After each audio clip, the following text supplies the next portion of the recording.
Goeiemôre luisteraars. Hier met die see wat so dreun in die agtergrond. Is dit vanoggend moontlik om net te besin oor ons lewens? Hoe maklik ons vasgevang word deur al ons verantwoordelikhede, ja, ons bekommernisse, die wêreldse geraas wat heeltyd amper soos die see vanoggend in ons ore suis.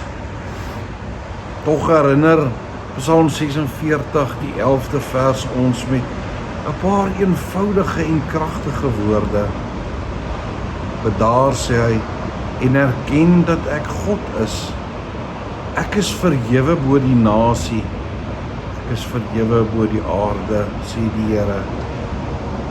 Die verse nooi ons om te stop, net so 'n bietjie asem te haal en weer te besef dat ons nie alles self hoef te dra nie. Die Here is teenwoordig.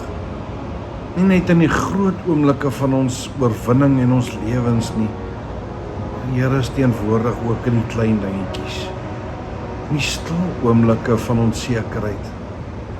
Ja, in die stil oomblikke van verwagting. Wanneer laas het jy stil geword voor die Here? Nie om iets van hom te vra of iemand aan hom op te dra nie, maar net om in sy teenwoordigheid te wees.